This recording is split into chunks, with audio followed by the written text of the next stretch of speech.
Hi guys, welcome back to my channel, and if you're new here, then welcome. My name is Mia and I teach you about holistic clutter-free spaces. So if that's a goal of yours for 2021 or something that you're working toward, then by all means go ahead and click the subscribe button and turn on your notifications so that you can get notified of my new videos that are released on Tuesdays. Today I'm inviting you along with me to plan for 2021. I've already gotten started and I'm going to show you some of the spreads that I'm working with because I do love journals and I particularly really love a good bullet journal. If you're somebody who's not really into bullet journaling or don't feel like you have the artistry or the time to really invest in that, that's totally fine. You can still take some of the concepts that I'm going to be sharing in these spreads and use them in whatever type of journaling or planning you prefer. Also, while I do consider myself an artistic person, I don't necessarily feel that it's my calling or that I want to invest the time into conceptualizing artistic designs for my bullet journals. So all of these journals are inspired by other people whose main hobby or main profession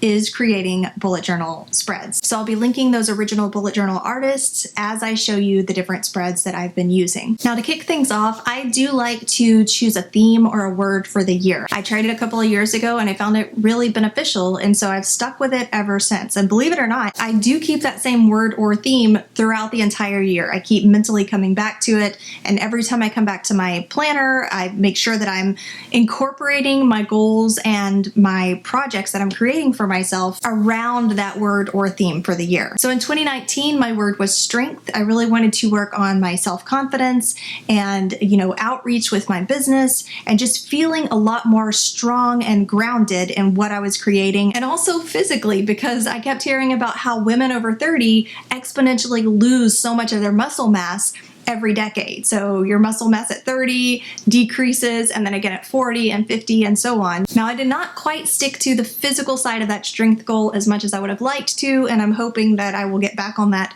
bandwagon this year. But I did find that at the end of the year, I felt a lot stronger. I felt a lot more grounded. And the reason is not magic. It's because whatever you focus on regularly and consistently, you tend to magnify and bring more of into your life. It's just psychology and the way that our brains work. As I like to say, what you feed grows. So I found that so beneficial in 2019 that I went for it again in 2020, and my theme for 2020 was money. I wanted more stability in my finances. I wanted to cut all of the excess things that I didn't need, and I wanted to specifically grow and strengthen certain areas of my business to bring more consistency. So I was really focusing a lot on systems and budgets. And again, that focus helped me to 2 times my revenue in 2020 from what it was in 2019. So my theme or word for 2021 is ease. I've always loved that word, and I feel like right now more than ever I need it, because while I was very focused on budgeting and systems and growth in 2020, I also found that I was doing a lot of work. I was working a lot of hours in the day. I was getting,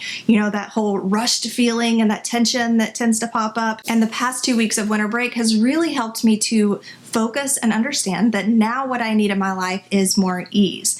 Not necessarily meaning to lounge on the couch and play video games all day and do nothing, because that has its own level of stressors, but to have ease in all of the processes that I'm already doing. So that may mean doing less. That may mean breaking down the types of projects and tasks and how I group them together, which you'll see when we get into my bullet journal. So just keeping that in mind as I go through these different spreads that I'm using and how it relates back to the overall theme of ease. This is all of the materials that I used. Bullet journal that just has the little bullet dots on it. That's the only kind that I use, is the kind with the dots on it. And this particular one is Living My Best Life. I think that's the brand. And then I use these highlighters for all of my coloring, which are just midliner zebra highlighters that you can get at Target or Fred Meyer or wherever you shop. And then these Faber-Castell markers. These have been recommended in other bullet journal videos, and I found them to work quite nicely, and they don't bleed through the page. So really there aren't a lot of supplies that are needed if you're looking to start a bullet journal practice yourself. One thing that I really wanted to have is a year at a glance, because I found myself really wanting one last year when I had this instead. So I had 6 months that you could view at a glance, and I did have them quartered out by quarter, but I really like to be able to get a bird's eye eye view of everything. I think that it's beneficial when you can, like I like to say, zoom out and just look at the picture as a whole. So I've got all of the months at a glance, all of 2021, plus I have them quartered out. So you can see each of these is a quarter, as opposed to some of the spreads that go across 6 months and across 6 months. I really wanted to be able to view them as a whole year, as quarters, and as months. So I like this in that it's very minimalistic. There's not a whole lot of artistry going on, and I'm keeping it super simple, so I don't have any separate lines created for each day or each project. I'm just making a little dash next to the dates where I have things blocked off and chunks of time for projects that I have scheduled. And then I have these little heart designs, which are just showing openings in my calendar for future collaborations that I intend to have during 2021. So it's just super simple. It's easy to see everything at a glance, and so far I'm really liking it. As of right now, I don't have too many things that I really need to put on this calendar that are going to make it super cluttered. Another thing that I really focused on this year, as opposed to the previous years, is the weeks. I've never actually had a weekly breakdown. In all of my previous spreads, it was very much monthly focused. So I had all of these different types of month spreads, and then even beyond that, I had more like decorative month spreads. It's easy to push things off when you're looking at the month as a whole. So if I'm looking at something that I want to get done in August, it's easy for me to say, oh, well, I still have 3 or 2 or however many weeks left in August to get this done, and there's no real urgency or specific accountability. Now, at the same time, I'm not somebody who likes being micromanaged, and that includes myself. I don't like micromanaging myself either. But I feel like for this year, I think that weeks are going to be perfect, and I think it's going to go great along with this theme of ease, because as I've started filling out my weekly themes, I'm noticing that I'm able to time block very easily and set aside entire weeks for specific tasks, as well as entire weeks for rest, which I've never actually done in the past. So here's what I'm using for my week spread. And this is maybe a little less minimalist, especially if you're not very artistic. You don't necessarily have to have all of the artistry, although it does add a nice touch to it. This one I got from Martha's Journal. You can see her on Instagram at Martha's Journal, including the artistry. At least on this page. On some of the other pages, some of them I came up with my own, some of those I looked at hers. So the one thing that we did differently though is on hers, it was a day by day. So this would be like June and then the days of June, whereas I'm using mine for weeks. So I have 3 pages here for all of the weeks of the year. So and I love that it's all like every single week of the year is in these 3 pages. So it's not spread out over like half a journal. I have everything here. So I have one theme or one project that I'm really focusing on per week. So that may be batching YouTube videos. It could be, batching social media content. It could be spring break. Or over here, because I'm planning on also incorporating my wedding into some of the planning for this year, because I'm getting married in June, I'm taking this week off for wedding planning, the week before the wedding. I'm taking this off for the wedding and for the honeymoon. So you can see I'm able to just visually look at each week of the year. And this, being able to add in even weeks of rest, feels really good. I'm going to see how it works out this year, but I'm feeling really optimistic about it. There's going to be a weekly goal and a weekly content. So the YouTube video that I'm releasing for that week, or the blog post, because they're both the same, is all that's going to be on each of these blocks. One theme for the week, one video and content for the week. That's it. I'm loving the simplicity of this. I'm also liking the artistry. So this is actually my year goals. So I've got my financial goals, I've got my growth goals, I've got my personal goals. All of my goals are bubbled out and then broken down further on the side over here with a nice little image, which again, you can choose to opt for something like that or not, but I find it exciting and visually pleasing and kind of pulls me back to the page. This part is new though, and I really like this because what it is it's taking the goal that's on the side and it's listing the goal at the top, and then it's breaking down that goal because these are all annual goals. So I've got the annual goal at the top, and then what I need quarterly, monthly, weekly and daily in order to achieve that goal. So if I want to see real quick at a glance how on par I am with my goals, I'm able to come to this page and it's all broken down for me for each one of the goals. So I like that. I like that all of this for the whole year of goals is on one page, really. Well, I guess kind of 2 pages, but it's on this one spread. So I'm easily able to come and take a look and see it all at once. This is the only year view that I had last year. I did have one of these last year, super simple.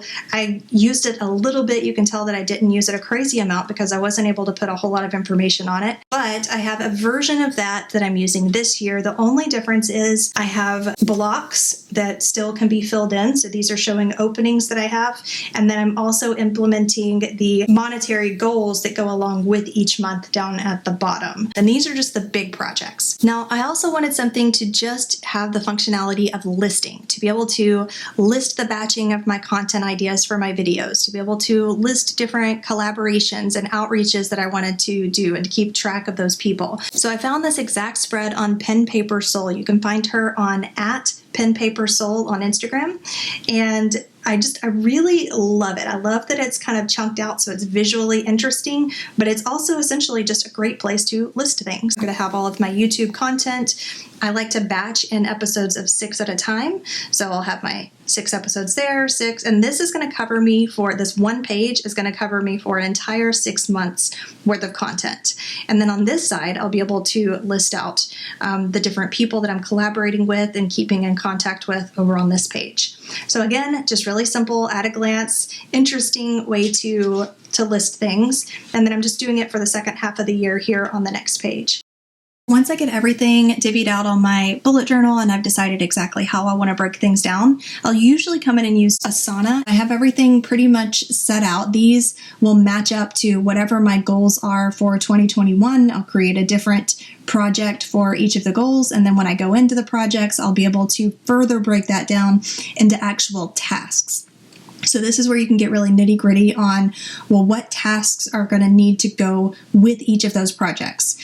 So this is definitely something that once I get everything completely nailed in on my bullet journal, I will definitely be coming in here to break down the tasks even further. And then the ones that I need reminders on, and sometimes I just merge them with my Google Calendar anyway, just because I have this on my phone. It's on my iPhone as a widget, so I'm able to really easily see it at a glance. Then I will always come in here and just use Google Calendar for anything that I'm going to need a reminder of, or links or locations or anything like that. I like to have it all in one place, and so I will use Google Calendar for that. Some of you followed along with me last month while I did some of my decluttering. I still have a little bit more to do, but going through this whole process has really been reiterating for me just how clarifying and reinvigorating it is to create that clutter-free holistic space for yourself, because our environments are constantly impacting every area of our lives, and you can use your environment as a tool to make you more successful in all of these goals and projects and things you're trying to achieve, even the restful ones when you're looking to refill your cup and become more energized. So if you're looking to get started on that and you want to dive all in, I've got a free masterclass that's called my Holistic Clutter-Free Formula. I'll leave the link for that down in the description. I'll catch you back here next week.